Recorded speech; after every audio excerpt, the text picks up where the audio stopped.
that's not the dumbest thing you do that day. So as soon as all the bulls run by, you follow them and you run into the arena. The arena is packed full of people. Then they close it. And then the people out in the arena in the middle pile on top of each other, so lay on top of each other in front of a gate. So they open up the doors and a smaller bull comes out, jumps over the pile of humans into the arena, at which point he goes crazy, just demolishing everybody. But the whole goal is to distract him and to jump over the bull, which is crazy. You're running around, he's knocking into people, but then one guy is distracting him, the bull's looking at him, and his buddy will run around behind him and jump over the bull. It's utter chaos.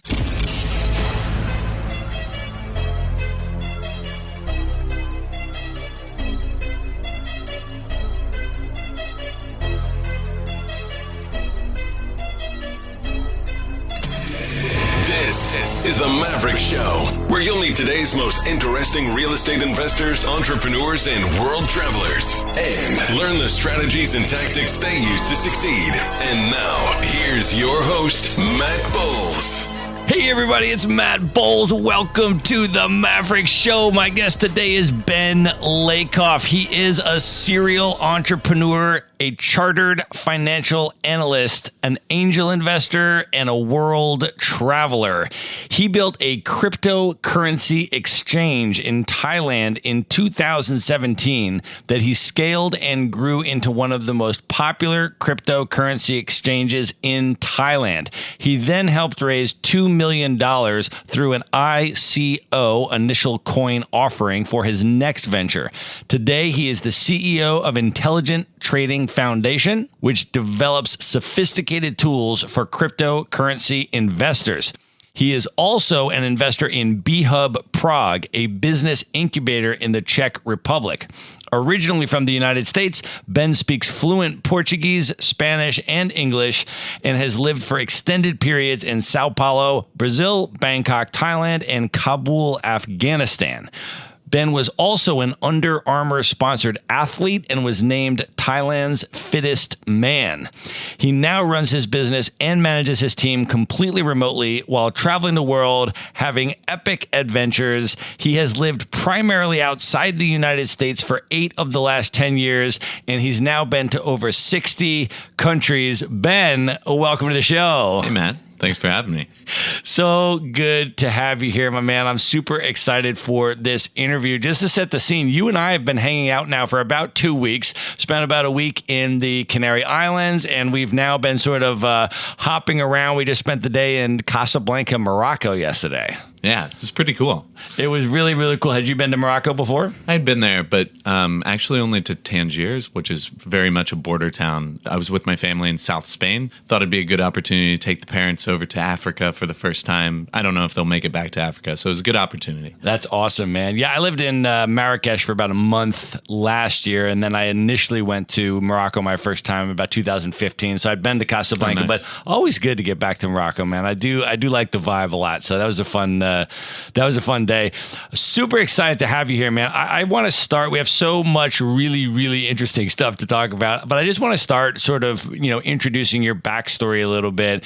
And maybe you could just talk a little bit about where you grew up and initially what got you interested in finance and investing, and maybe some of your, personal finance habits and how you sort of developed that interest growing up. Sure.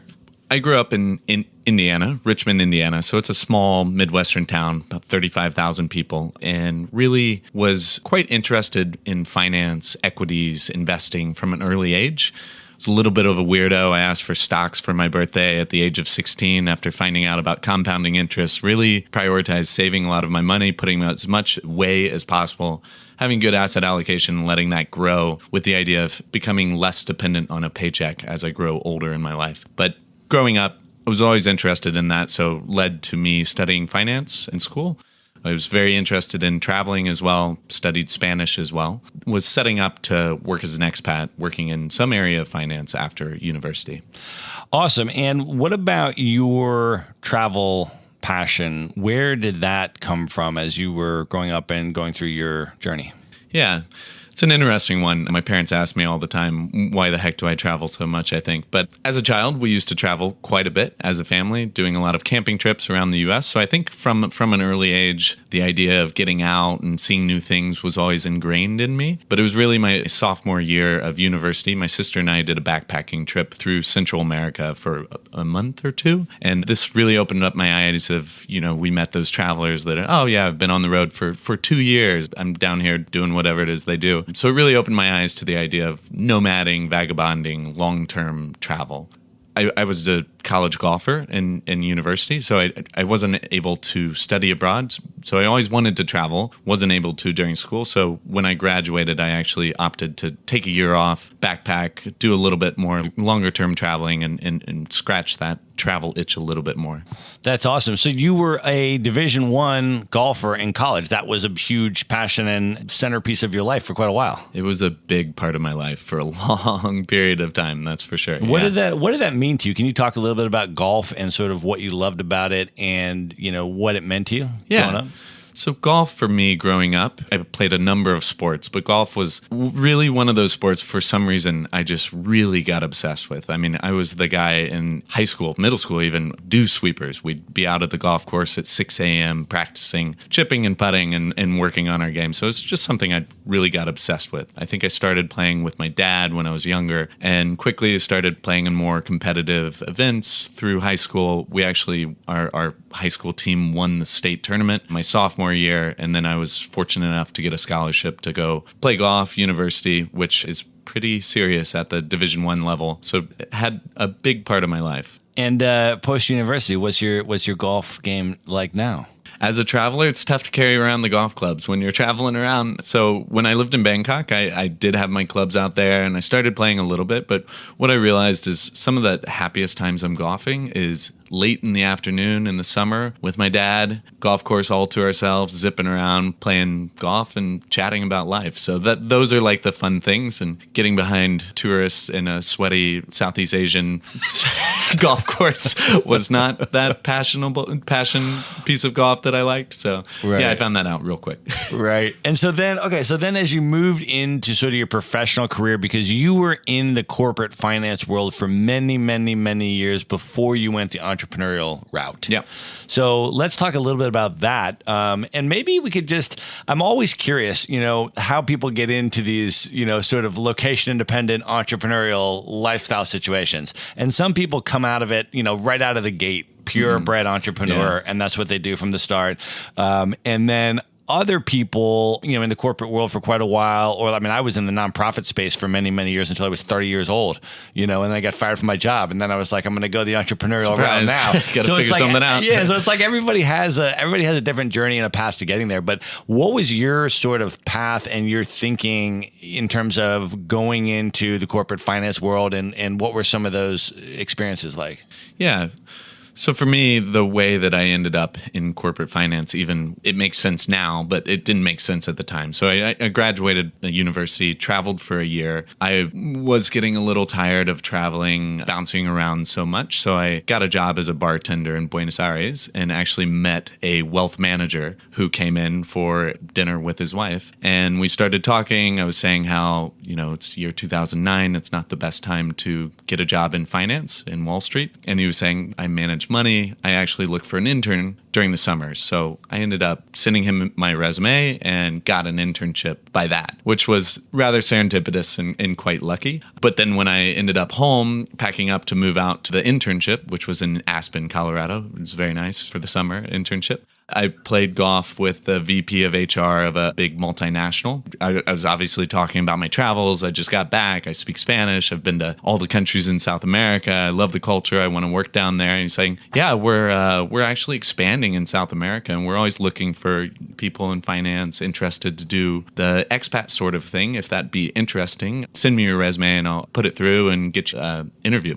So I actually got an interview, went through the whole process, and got a job offer with them before I moved out and finished up my internship in Colorado. So did the internship in Colorado, moved back to Indiana, where I started this corporate job. Belden was the name of the company. And started with them really with the idea of I wanted to be an expat living and working in South America. I knew at one point I wanted to be more of a, quote, air quotes, digital nomad. But at that point, it was, okay, I want to start my career off. I want to learn as much as I can. And if I can be an expat and live abroad at the same time, experience a new culture, that would be ideal. So that was the goal at that point. And for the first part of my career, that was my sole focus, was what countries can I work in abroad, experience the culture, build my resume, and kind of climb the ladder that way. That's awesome. And I think that's also really, really different. I always find that when you have a long-term stay somewhere and you actually live in a foreign country, it's so different than, traveling through at a fast pace. Definitely. Can you talk a little bit about that? You had mentioned briefly a minute ago that you did a backpacking trip for about a year. Can you talk a little bit about that first, maybe, and what that was like, and sort of the college budget, the student budget that you were on, and kind of how you hacked that, but then also go afterwards into sort of what the differences were between that and then actually residing somewhere? Yeah, definitely. So first part, the travel and the budget sort of mentality. I had done the summer backpacking trip in Central America, so I had a pretty good idea of what the estimated costs were per month. But the problem was I didn't know for how many months I was going to travel. So during my senior year of university, I got a job as a waiter and started saving up as much as I could. So I saved up a really good little nest egg and started traveling. But once I got on the road, I realized, hey, this is something that I really like and want to do as long as I can. So I actually started that trip with 3 months with my brother, finishing up the rest of Central America, which is quite special. To do the top half with my sister, the bottom half with my brother, total of 5-6 months in Central America with my family members. As we kind of went through Central America, I realized, hey, I kind of like the idea of vagabonding and spending a longer period of time on the road, and I'll figure out that the economy was it was the global financial recession. So by the time I kind of figure this out, I'll come back. The economy will be a little bit better, and I can pick right back up where I left off. For that whole trip, I guess the point is, in the first couple months, I started realizing the more shoestring budget you are, the longer you can travel. So I started calculating it out and getting to these gross numbers of years that you could travel on the savings that I had saved up. But what kind of numbers are we talking? Shoestring budget were you budgeting at that time in your life? Yeah, my budget was $500 per month, which is insane now. I go to my buddy's bachelor party and drop $5,000 on a weekend. It's pretty gross that you can spend 11 months traveling sort of thing. I was very much shoestringing. I spent a bunch of time in my tent, couch surfing, hitchhiking, all the things they tell you not to do when traveling, I guess. That's amazing. So just to be clear, $500 a month includes? Yeah, it includes all the visas and flights and everything else. $500 a month traveling includes all your airfare, accommodations, food, everything. Yeah, well, I didn't take any flights. I mean, I did the whole thing on bus, which included a 72-hour bus. Or no, it was 36-hour bus. Right. I had more time than money at that point, That's amazing. Yeah. Of course. Yeah. Of course. It was great. Yeah. Well, okay. So, and then what were your major sort of takeaways from that trip? After you did that for a year, what did you come away with? What was sort of the personal growth or the sort of, realizations that you had or that you took away from that experience?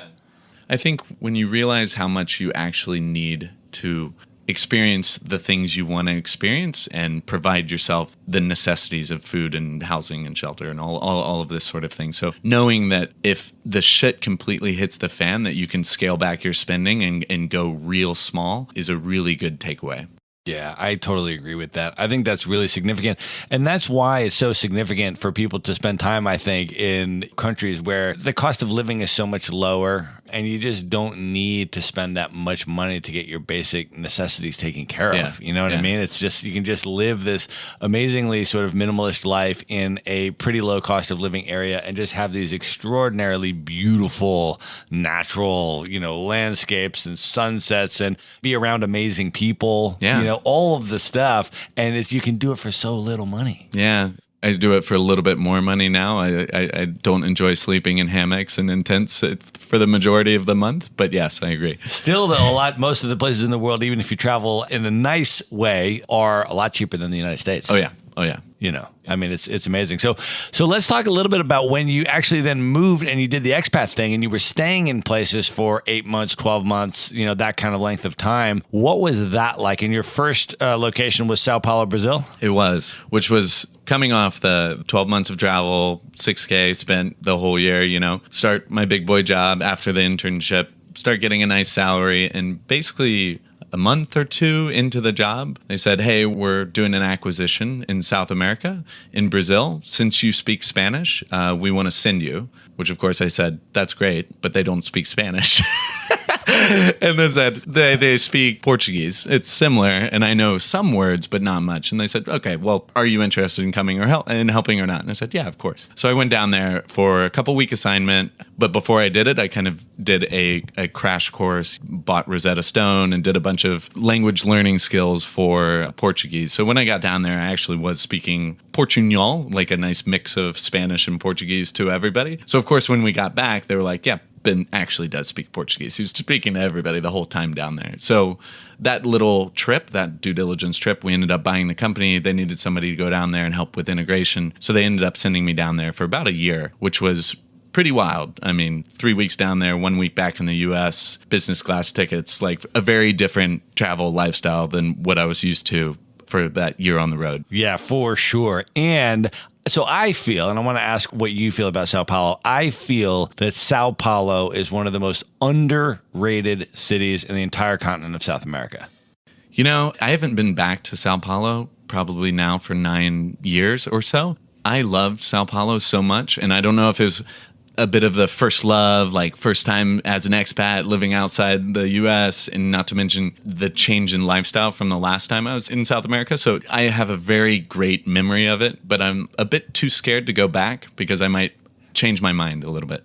I was just there last year. Still good? It's amazing. Yeah. It's amazing. It's a huge, huge city. It's huge, but there's so many amazing things about it. Yeah. I mean, it is one of the top, first of all, for me, what I appreciate first and foremost, it is one of the top street art cities in all of South America. Oh, yeah. It's unbelievable. It is. It's one of the top culinary cities for sure in all of South America. Lima, Peru is probably the only rival to that title, I would say. But Sao Paulo is like, the food is unbelievable. And then just, you're just walking around on a Saturday and there's just like street parties. It's not carnival. It's not a festival. It's just a Saturday. DJs take over the street. People, it's just the way people live and the way people roll. It's just, it's unbelievable. The traffic is bad though. Well, I don't drive it into traffic. You see, that's the thing. But yes, that's the thing. That's what people tell me about, all of these cities. I'm like, yeah, the traffic's bad in New York City too. Yeah. But guess what? Don't travel at 5 p.m. I don't drive it. Yeah. Or just stay near where you want to go, right? That's exactly right. Yeah. That's exactly right. And if you're able to structure your lifestyle and you don't have to drive and commute to an office and do that kind of stuff,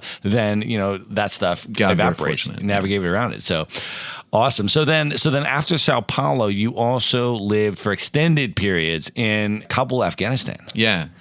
So after Sao Paulo, moved back to the U.S., bounced around a few different jobs in the U.S., lived in Colorado. But the goal was to go back and be an expat. So I was working primarily in Latin America still at that phase, so I was much better at Portuguese, fully fluent at that point, in Spanish. So I was working on acquisitions in Latin America still. And basically it became apparent that I wasn't going to move down there as an expat. So it still had a place, but not as the expat, which was what I was looking for. So Christmas came around and I grabbed a beer with an old buddy that I had worked with previously. And he said, I'm getting engaged. I'm moving back to the U.S. And what are your thoughts on moving to Afghanistan? I said, well, I don't normally think about moving to Afghanistan.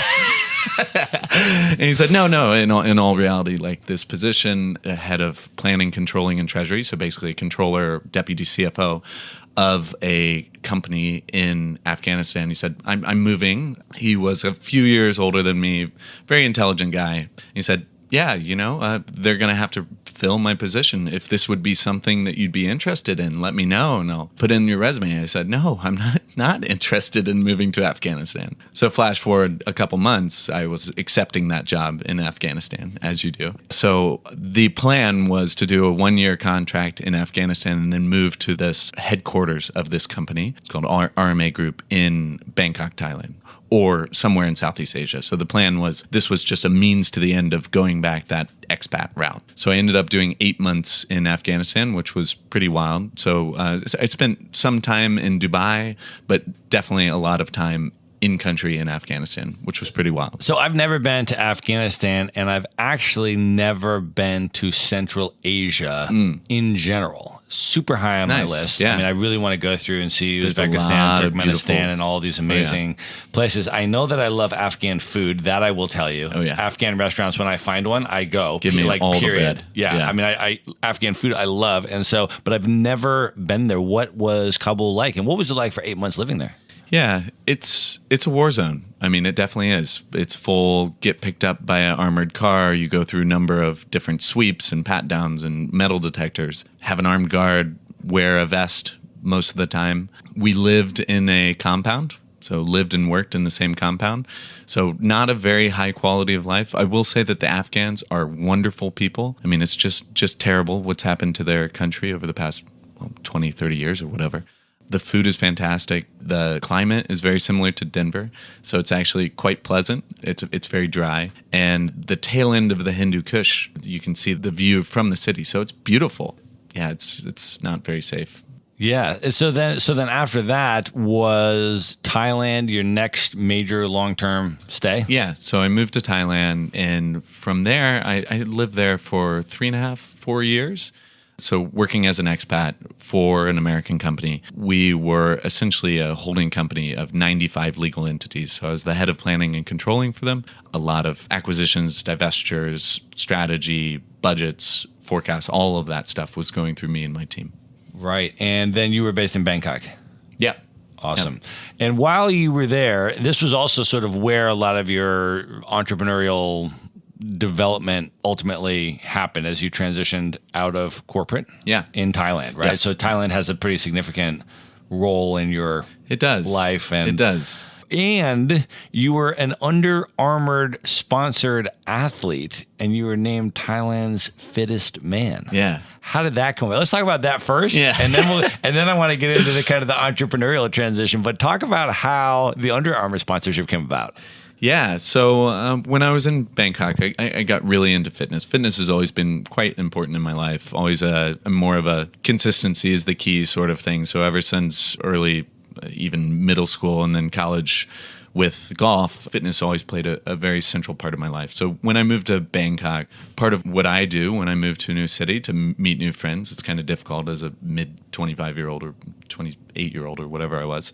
I joined a CrossFit gym and get into the community. And so I got real into CrossFit while I was there, probably in an unhealthy way, but really enjoyed it, really made it a big part of my life. And there was a competition, Under Armour sponsored sort of workout, CrossFit-esque. And yeah, I ended up winning. So there's like 5,000 people tried out. So I ended up being the fittest man in Thailand for that, and then represented Thailand in this regional competition where I got second. But I lost to a guy he's so fit. I mean, he just crushed me. Actually, he didn't crush me by much, but yeah, he's much fitter than I. But the key was I was working in an office job. Come on, like all these other people are like professional athletes. I was clearly not. That's amazing. And then what did the sponsorship entail? Yeah, it just entailed photo shoots, showing up at events, and wearing only Under Armour clothing whenever I'm in and around a gym. That's amazing. Yeah, it's nice. All my travel gear, all my rain gear, all my underwear, everything is Under Armour still. So That's amazing.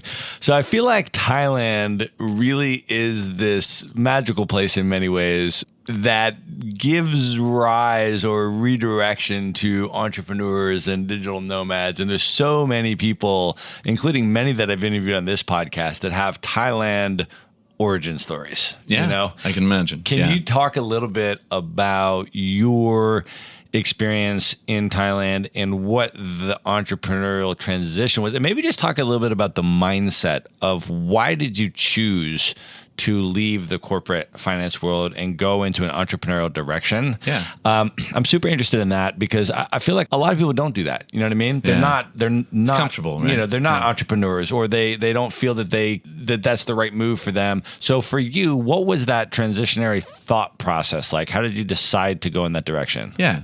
So I was a little bit different story, I think, coming in as an expat, but in Thailand, there's so much entrepreneurship happening. I mean, not even in the expat community, but the Thais are quite entrepreneurial as well.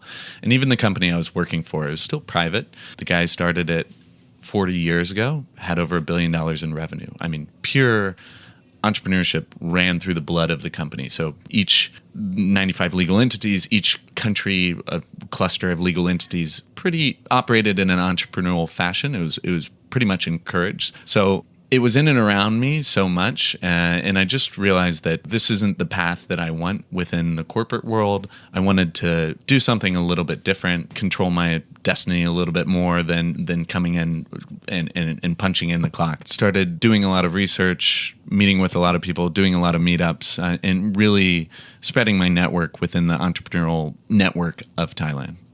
While you were still working at your job. So that's the other thing that I want to talk about is how you actually did the transition in terms of what were you doing on the side while you were doing your job? How did you sort of structure that? What did that piece look like? How long did it go for, and so forth? Yeah. So I basically at the end of 2016, I started doing personal annual reviews, which was interesting. I was doing annual reviews for my team for their bonuses and things like that. And, we're going through, what did you do well? What do you want to improve on? These areas, these objectives, how did you do? And I thought, this is so weird that I've never done this for my personal life. Like, how have I never done this? I do it for work every single year. I sit with my boss and I say, these are my goals. This is what I want to do. Like, what a doofus not having this for my personal life. So I went through the process and I really started like deep diving, what do I want? What have I done well? Where is this path I'm on going to take me? And if it's not what I want to do, what do I need to do better? And then so reviewing backwards and then setting goals going forwards. So as a result of that, I started doing a number of exercises, mental exercises and thought processes around that. I actually started a book club with a bunch of friends doing the Design Your Life book, doing all the exercises in that. So basically plotting out where you want to go, what you want, sort of thing. So what I found out I wanted was to be more of an entrepreneur. So being an extremely conservative person financially, I didn't want to leave my paycheck or anything like that. So the plan was to dabble as much as I can before leaping in headfirst. So at that point, I started a young venture capitalist club with a few people that I had met. So the idea was that we would invest in early stage startups and learn by investing, like having an advisor role within those. So I was working with a couple startups, but then the valuations were all funky and we couldn't really get the deal flow we needed, I guess. So we ended up launching small business ideas and trying out those sorts of things. So I started 10 businesses that year, just trying different things. I mean, we were importing air purifiers and trying to sell them because there was bad air pollution, or trying drop shipping, a number of different little things. So just testing everything, learning, finding out what it is I'm passionate about, what it is I'm good at, and kind of trying to pair those things into something that would make sense. So during that year, that was kind of the year that we started trading cryptocurrencies, made early investments in a currency exchange, raised the money via the token sale for our company. So it was a quite transformative year that year before I even quit my job. So this was all, you were still working a full-time job. I was. And you were doing all of this on the side. Yeah, I did not sleep much. So 2016, I was the fittest man in Thailand. And then 2017, I was a crazy workaholic who never slept. Wow. So you would work your regular job for the whatever, 9 to 5 or 8 to 7? 7 to 7? Yeah. 7 to 7. Well, like 8 to 8 normally, 8 to 7. Okay, yeah. You work 8 to 8 and then you come home. Most of the time I just go straight to Starbucks. Or to Starbucks. Yeah. And then you just work on your businesses at night. Yeah, I have a real issue with working from home. Yeah. So I designate some space as my workspace, and the closest place with good Wi-Fi that was open 24/7 was Starbucks. As much as I hate it, it's consistent, right? It has water, has coffee, it has plugs, it has Wi-Fi. So went there nearly every night, and that was kind of the battlefield, I guess. Yeah. And so you decided to basically test out an experiment with 10 different business ideas. Yeah. And then how did that play out? What were the results? How did you assess them and then narrow down your focus? Yeah, so all of them were sort of viewed as learning opportunities, I guess. I was very much learning. I mean, I had seen from a management point of view, P&Ls, financial statements of all these different legal entities and these different structures, and seen how different people had grown their business. But it's very different when you're at the helm, right? And you're making all the decisions. And very different when you're building a brand, a community, a product from scratch. So it was throw everything at the wall and see what sticks, I guess, in a sense. But it was really, really fun, interesting learning process through all of it. What did you learn from it? Can you talk about some of your key takeaways and then what you did with the learnings and how you applied them? Yeah. So, I mean, one of them, just basic things now. Like one of them, we were going to import protein shakes, like single-use protein shakes, which I hated that you just throw those in the river or whatever and pollution like crazy. But the idea was that even though the gross margin was high from a percentage standpoint, it's so low from a dollar standpoint that it's just such a volume business. And if you don't have the proper distribution channels, I mean, it's going to be impossible to, or very difficult to make any sizable amount of net profit at the end of the day. So little things like that were very interesting, but just learning the ins and outs of how do you put together a quick business plan and what things are important, what skills do you need to add to the team to kind of get these things up and going quickly. Yeah. And so then after you tested out all 10 of those business ideas and those business plans and you saw the results of them and you learned the lessons from each of them, what was your process for moving forward from there? What was your next step?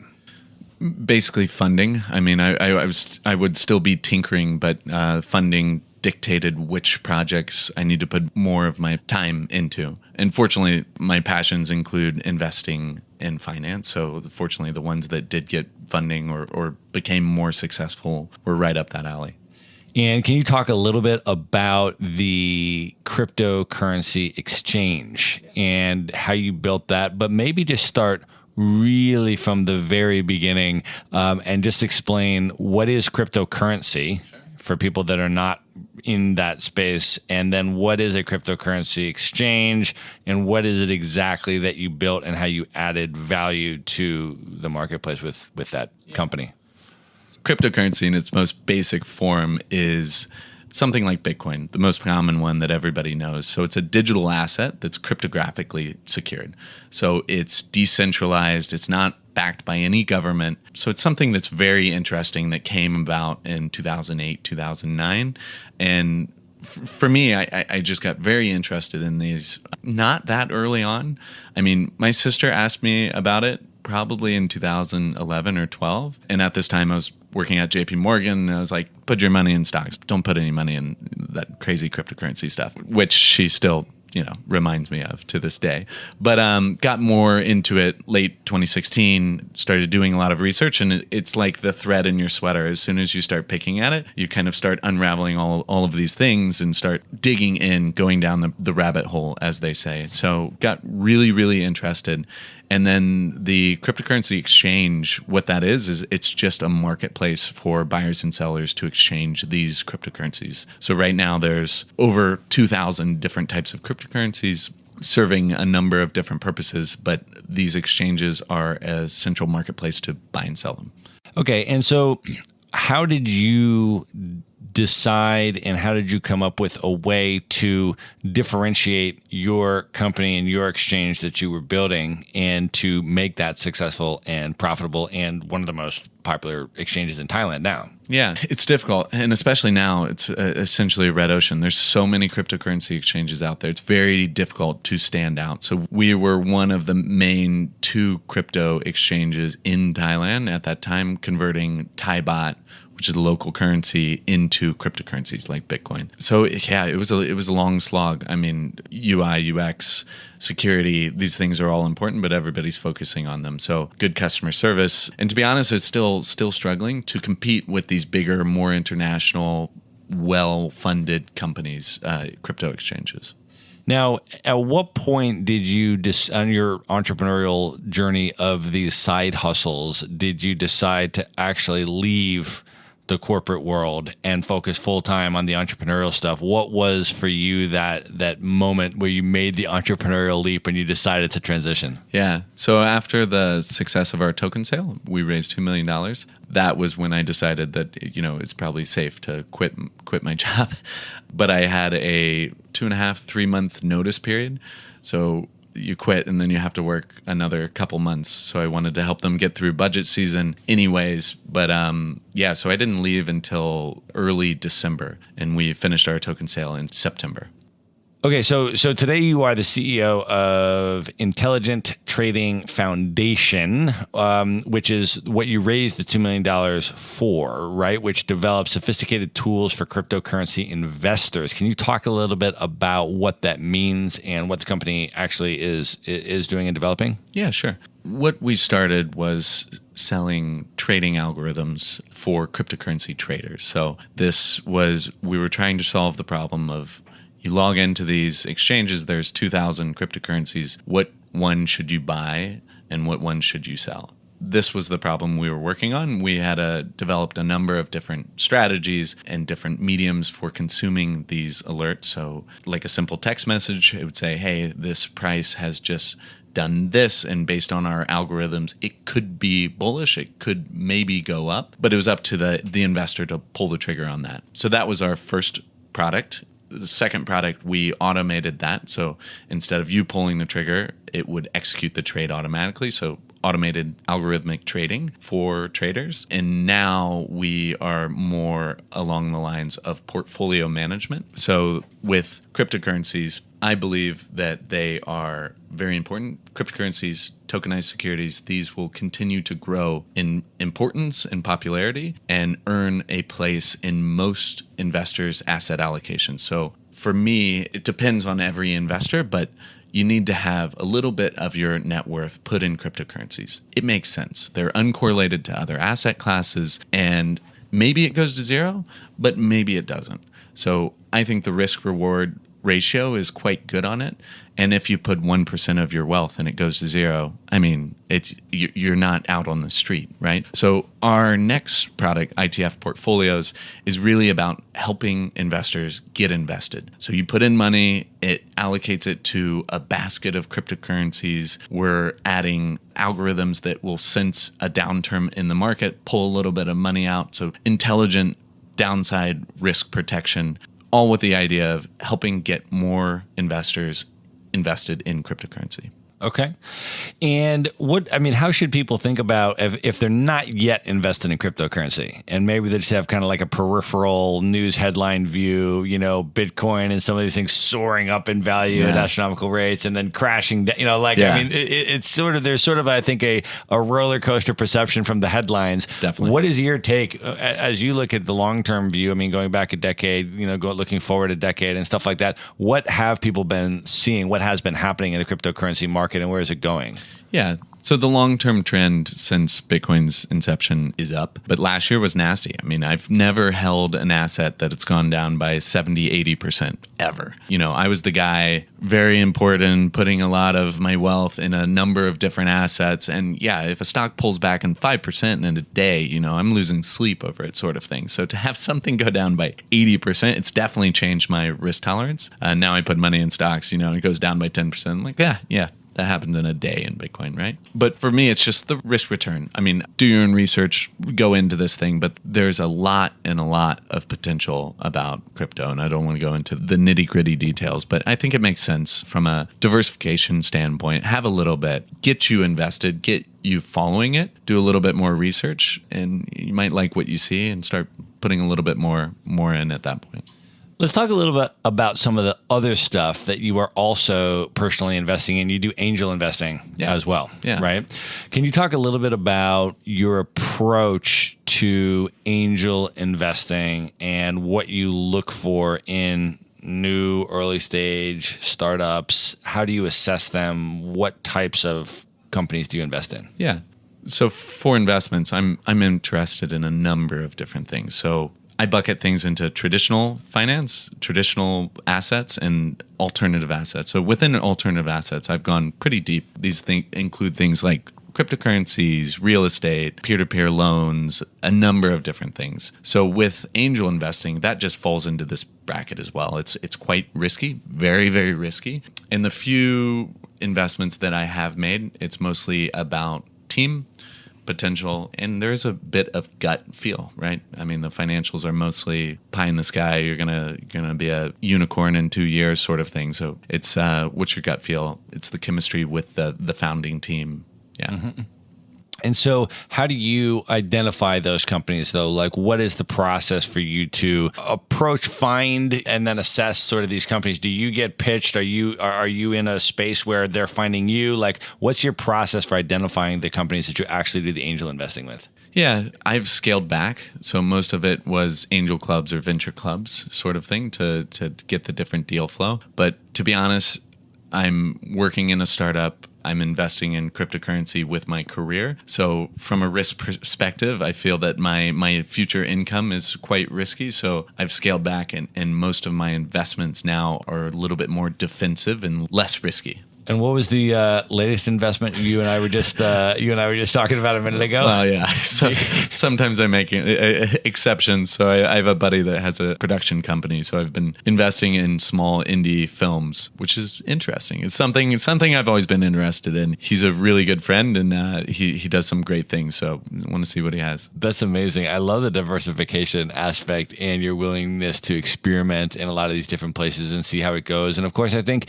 you have to have some level of, variation in terms of certain risks, as you mentioned, right? With certain assets in your portfolio are going to be very high risk, but also potentially very high return. Definitely. And then even factoring in your income, right? So somebody in a government job that's very secure, they have a pension that's waiting for them. Well, maybe it makes more sense that their extra cash goes into more speculative investments. For sure. Yeah, for sure. So, all right, let me ask you, I want to just kind of go through, because you have a lot of business expertise in a lot of different areas. Some of it comes out of your entrepreneurial experience. A lot of it comes out of your corporate finance experience, and you were at a pretty high level there and managerial responsibilities and really focusing on different aspects of the company. So I just want to kind of draw out a little bit of your advice and tips in a couple different areas. And the first one is just your take on cash flow improvement. So when you go in and you look at a business and you look at the financials, what are some of the things that you look at if you were to try to help a business improve their cash flow? And I know this, in some cases you're dealing with really large businesses, but you also have the small business and startup experience as well. So what are some principles there or advice that anybody from small businesses on up should be focusing on? Yeah, interesting question. I think it really depends on the type of business. So with my corporate experience, a lot of it, we had a lot of low-hanging fruit or money sitting on the balance sheet. So getting your inventory levels better or going after your shorter-term assets, so accounts receivable and things like that. So those would be quick ways to improve your cash flows. But then obviously you can attack the P&L and see, is it a cost issue? Is it a revenue issue? And then address those problems separately. Right, for sure. And then for startups in particular, or small businesses, let's say as well, can you talk a little bit about this concept of the lean startup and, what tips you have, both from your experience being an angel investor in startups and also being an entrepreneur yourself? What types of things should business founders and startup CEOs and even small business owners be focused on with respect to cash flow, with respect to key performance indicators, and sort of getting out of the gate with those early stage business plans? Yeah. So what makes a startup successful? It's having a product so good that everyone spontaneously tells their friends about it. That's what it is. There's a number of other things, but ultimately having a product that customers love and are happy to tell their friends about with or without a referral program. So that's the biggest thing with most startups, is finding that elusive product market fit. I'm still trying to do it with all of my startups, right? I mean, it's a constant slog. Are we building before we've validated a product? Are we building the solution to the customer's burning problem? Do we even understand their problem? So these are the biggest things and most important KPIs early on. What is the process for doing that? How does someone go about finding product market fit, but also then continuing to refine and continuing to improve and continuing to test? Like, how have you gone about that, and how have you seen startups that you've invested in go about that? What tips do you have? Man, that's the billion-dollar idea. We're still trying to find product market fit for a number of these. The key is really, really understanding the problem and not going after the solution that people are proposing to you, but really thinking outside the box and saying, how can you attack this problem at its root?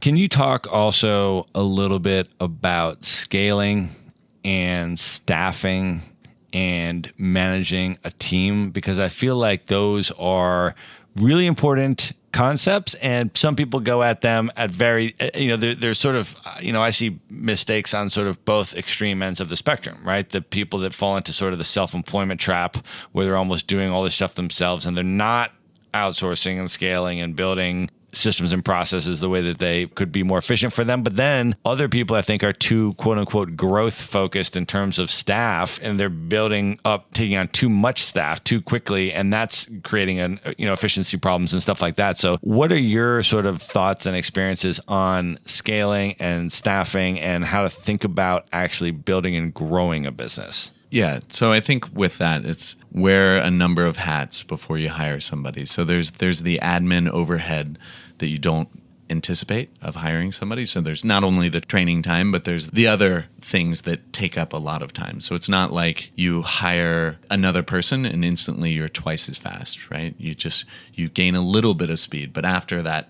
ramp up onboarding sort of thing. And then if they're not a good fit and they leave, then from a longer period, it really slows you down. So really on these initial hires, making sure they're a great cultural fit. They're in it for the longer period of time, so you're not turning over staff. So that's the really, really important factors. And what tips do you have about management? And I know you've done management both in a capacity where you're working for a large corporation and you're, managing people that are underneath you, and you're sort of a mid-level or deputy level or, in a large corporation. And then obviously you've also done it as the CEO of your own business and you're managing a team right now. Can you talk a little bit about, first of all, general management skills and techniques and what's important for managing other human beings? And then I also want you to talk about remote management of a distributed team. Yeah. So general management tips would be autonomy with your staff. So hiring in a little bit more senior people that can operate with some autonomy. You give them the power, this is your domain. This is how this contributes to the bigger vision. You can do whatever you want within this little yard. I'm here, I'm your cheerleader, I'm here to help you. But ultimately, you're the master of this little part of your world, right? So that seems to help out a lot. It's communication, trust. Those are very, very important. Then when going to remote leadership, it's also very difficult, right? It's you don't have that interaction where you walk past their desk and you see that they're working on something that was completely different from what you thought. So instead, they finish it up, they send it to you, they share it with you, and you say, hey, that's not what I was thinking. Like, what were you thinking? Did I not explain this clearly? Or am I way off? Like, let's talk through this. So remote adds some difficulties, definitely. We're still learning out how to do it in the most effective way possible. But the key is communication. So not being afraid to jump on the phone, share a screen, share some screenshots. This is what I'm looking at. This wasn't clear. This is what I'm planning to do. So having those multiple touches during the week, this is what I'm focused on to try to tap the boat back in place before it gets too far off. Yeah, I agree. I think the communication is so important. And to some extent, I feel that having a remote managerial setup and a distributed team in many ways forces us to communicate better. Definitely. Because I feel like if we're in person, there's so many just kind of crutches we can rely on, and Definitely. we don't have to really build that system and process so clearly, and we don't really have to, but if you're remote managing people, I feel like in many positive ways, it actually pushes you to really refine in the precision of your systems, your processes, and your communication, because it's the only way you can be effective. Yeah, exactly. Which I feel like is an advantage in many ways to a business to do it that way. Yeah, and there's a number of tools that exist. We use Asana, which is a good project management. We use Skype. So nothing too crazy or wild, but a number of these tools exist to kind of help manage that workflow as well. Let me ask you this. How should business founders, startup founders, people that are trying to grow a business think about the choice between bootstrapping and raising investment capital for their business? When should someone potentially raise investment capital? Should they not? What is that thought process for a business leader? Yeah, that's an interesting one as well. For me, I was fortunate with all these projects to have really good, strong partners. So with similar financial principles. So from a bootstrapping perspective, it's not so much complete bootstrap. You have $100 to launch this business, that we have savings that we want to allocate to startups and angel investing and, allocate it to your own. So that was very fortunate having that network and those partners early on. But it really depends on the goal of the business. Do you want this to be a venture-backed company that you're basically growth until you IPO or explode? Or do you want it more of a lifestyle business? Do you want to sell it to somebody? What are the goals? And then going back to the partners, do those goals align with the partners that you're working on this project? So those are very important and have to be answered before you can kind of say, do I want to bootstrap or do I want to raise funding? And then with funding, we were a bit of an exception with the fact that we hadn't quite found product market fit and we're fortunate enough to raise funding. Normally you wouldn't raise funding until you have generated enough traction and product market fit that it makes sense, right? Yeah, for sure. So if someone decides that they do want to pitch investors and try to raise funds, what tips do you have for how to deliver a good pitch, how to set it up, create the right pitch deck, and deliver the right pitch? Yeah, network. In person, that's a huge one. VCs, these funds, investors, they get tons and tons of pitches every day. So if you're just guy behind the internet, behind the email, it's very difficult. So assuming you can meet these people in person or get some sort of warm introduction, there's loads of good. Google actually has a pretty decent Google Slides format investor pitch deck. What's your vision? What's the problem? What's your team look like? How much are you asking for it? All those key essentials should be included. Mm-hmm. And what do you want? What really moves you? So let's say that people in person, they're kind of in your network, but you're still going to evaluate the business idea, Definitely. obviously. Yeah. So what really moves you to green light or say, yes, I'm going to go with this? Yeah. Gut actually plays quite a bit into it. Yeah, so looking through the business plan and what their vision is with all of that is really important. But ultimately, the final call is gut. How do I feel about them as a manager, growing a business, all of those things. Yeah, that's awesome. So, all right. So you are now running your business entirely remotely. You're traveling the world. You and I are going to be in Portugal tomorrow. We've been going through multiple countries, all that kind of stuff. I want to talk to you a little bit about your travel experiences because you have done some really, really epic, epic stuff.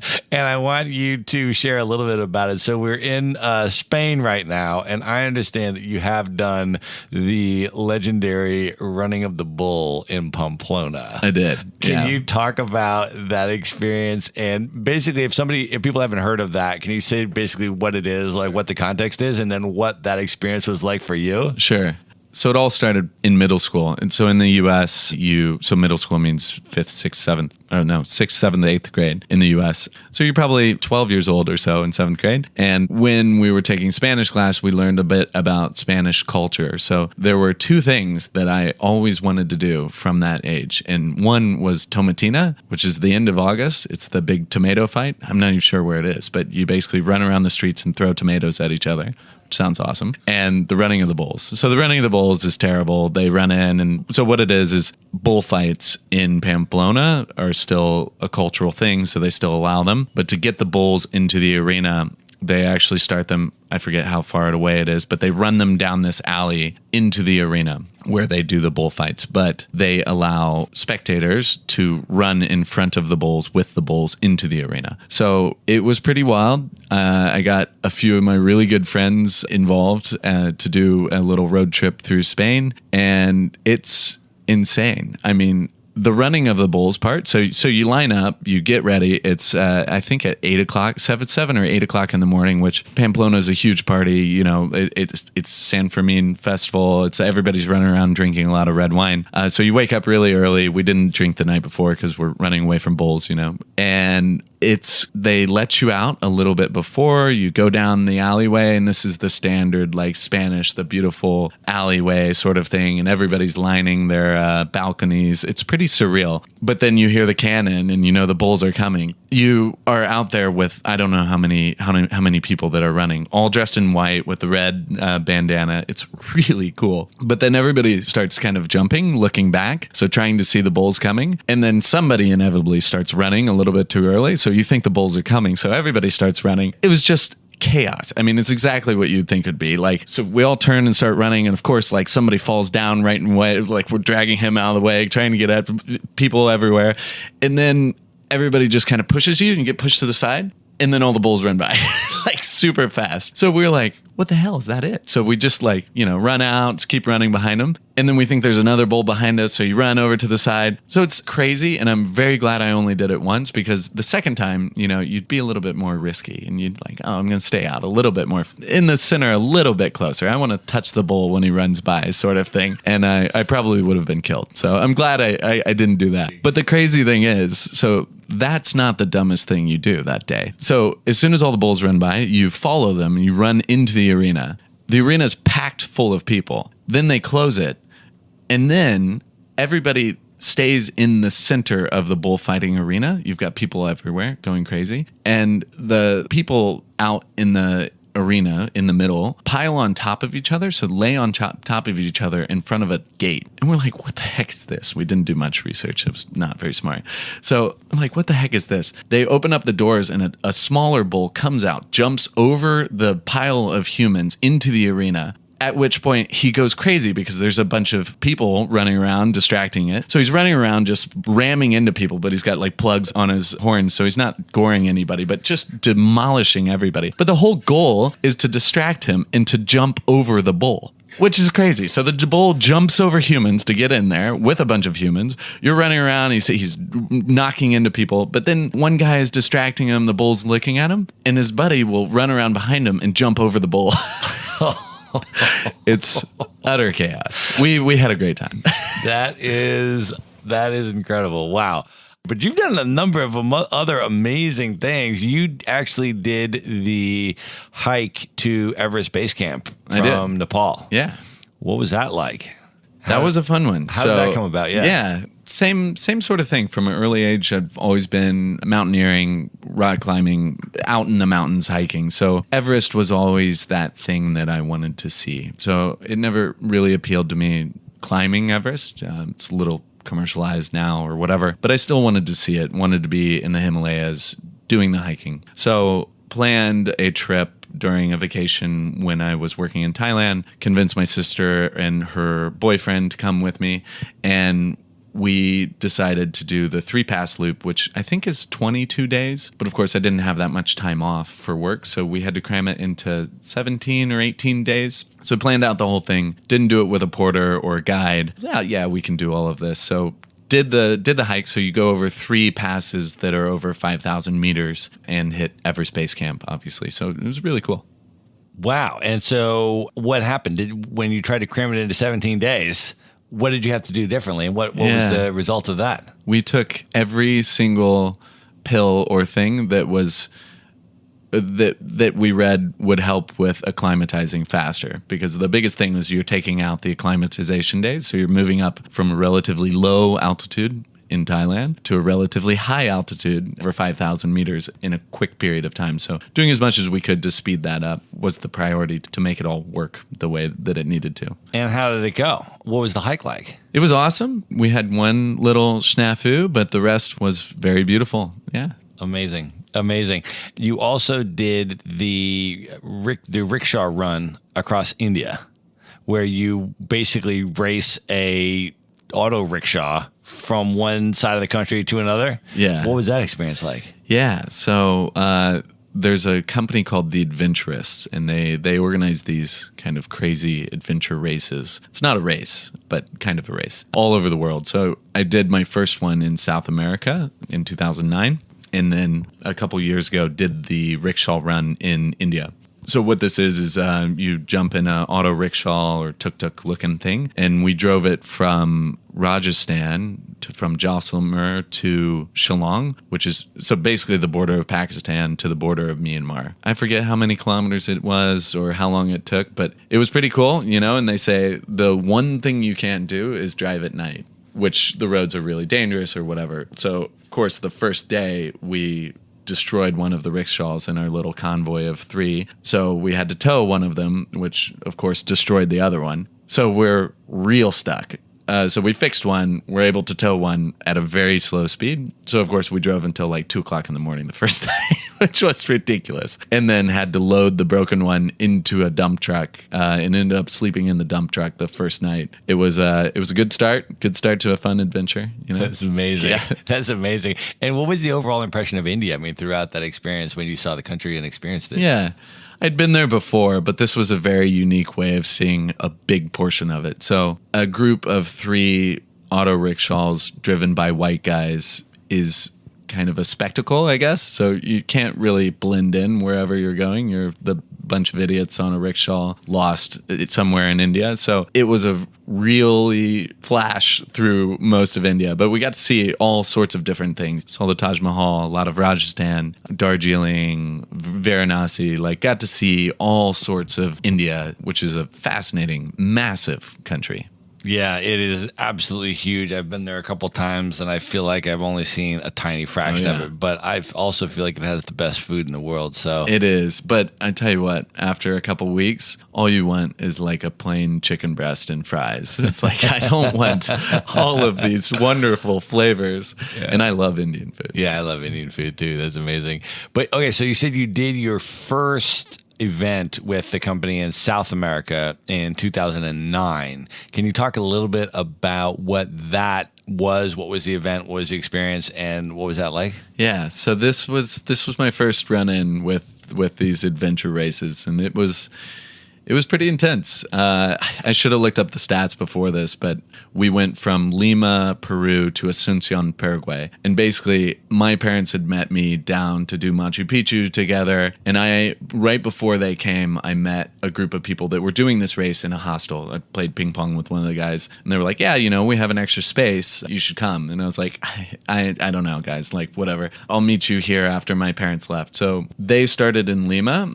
I was in Cusco, did Machu Picchu, and then they came through Cusco, and basically I decided to go with them. So they picked me up on the way. And this is basically like the same. You're basically racing a tuk-tuk. I mean, an auto rickshaw, not same thing. Fit for the road. So this was the first time they'd done this, and I think it might have been supposed to be a tuk-tuk, but essentially it was some crappy Chinese bike with like a bench in the back. So it was more of the rickshaws with a motorcycle with like the wagon of 2 seats behind it. That sort of type thing. of auto rickshaw. Yeah. And that thing was not made to go 6,000 kilometers or whatever we did. I think it took us like over 2 weeks. I mean, we slept in an abandoned hotel. We slept in a mayor's backyard. We slept in a fire department, the firehouse. It was epic. Really, really good. We did some crazy things. Like, I was telling you, we drove it down the world's most dangerous road in Bolivia. There were a lot of fun adventures with that one. Which is an incredibly epic experience that I did, but I did it on a mountain bike with a guided tour, right? Yeah.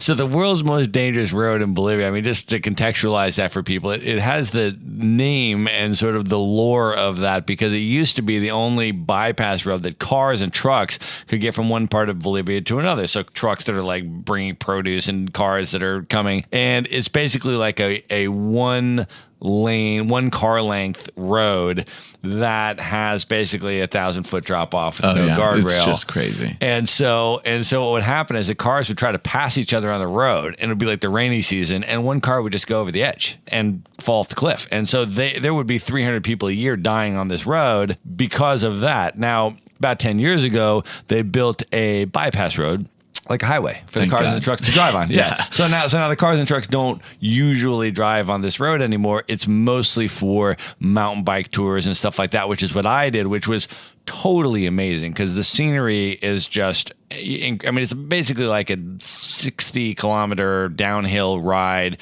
It descends over 10,000 feet or whatever the number is exactly. But basically you start up at the top and it's snow-capped mountains and it's gorgeous scenery, but you've got all your winter gear on, hats and gloves and coat and everything. And then as you're descending down, you're sort of shedding layers. And by the time you get down to the bottom of it in the afternoon, you're in shorts and a t-shirt and you're in a rainforest. Oh, yeah.